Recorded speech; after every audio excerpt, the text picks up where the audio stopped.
From the National Newsroom of the Canadian Press, I'm Karen Rebo. Dozens of residents in the village of Lytton, BC have been ordered to leave their homes, and more have been put on alert to leave on a moment's notice as a wildfire rages out of control 3 kilometers south of Lytton. The flames of the Saw Creek wildfire have also forced the closure of Highway 1 for 116 kilometers between Boston Bar and Cache Creek this morning. Here's more from Canadian Press reporter Rob Westgate. The BC Wildfire Service says the fire, likely human-caused, has already grown to roughly 2 square kilometers and will likely continue to spread because of hot, dry conditions. The village of Lytton was nearly wiped off the map after a devastating wildfire in June of 2021, which also killed 2 people. A large fire almost completely destroyed a luxury resort in the Dominican Republic yesterday, forcing the evacuation of 1,700 tourists to other hotels. Local media report an Italian tourist died in the fire and several other visitors needed medical assistance. The Viva Dominicus Beach by Wyndham Resort is located in Bahia Hibe, a popular destination for international tourists on the DR's southeastern coast. An investigation is still underway to figure out what caused yesterday's collision between 2 trains north of London that killed 1 driver and seriously injured dozens of other people on board. One passenger in the rear train described being thrown forward by the impact and then seeing fellow travelers with broken bones and bloody injuries.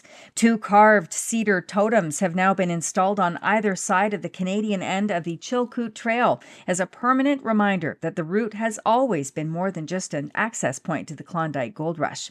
The 53-kilometer Chilkoot Trail connects the upper Yukon River to the Alaska coast, and it's well known for its use by prospectors hoping to strike it rich in the 1890s. But Sean McDougall with the Carcross Tagish First Nation says it's been used by First Nations for centuries.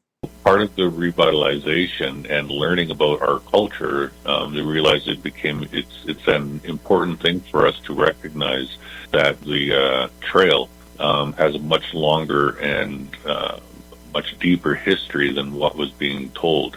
He says it was used during food shortages and smallpox, as well as for trade between communities. Ready for summer, but not the mosquitoes? Here's some tips on how to help keep those pesky bugs away. Preventing mosquitoes from considering you a target this summer is just a matter of knowing how. In fact, it's a breeze. Mosquitoes are very light flyers. Any amount of turbulent air, if the ceiling fan, desk fan, the mosquitoes can't fly through it. The Cleveland Clinic's Dr. Christopher Pizzoli suggests ridding your surroundings of standing water. Mosquitoes need still water to reproduce. And don't forget bug repellent with a 20% concentration. Stephen Kaufman, ABC News. This is the Canadian Press.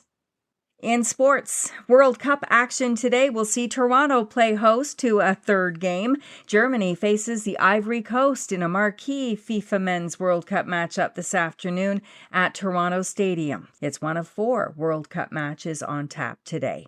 Patrick Corbin gets the start as the Toronto Blue Jays will continue their series at Wrigley Field against the Chicago Cubs. The Cubs stomped Toronto 16-2 in yesterday's opener. Bo Levi Mitchell tied his career high with 5 touchdown passes last night to lead the Hamilton Tiger Cats past the BC Lions 41-27. A packed schedule has 3 CFL games on tap, starting with the Toronto Argonauts visiting the Ottawa Red Blacks this afternoon, and the Calder Cup is returning to Toronto. The Toronto Marlies edged the Chicago Wolves 4-3 last night to win the American Hockey League's championship in 5 games. From the Canadian Press, I'm Karen Rebo.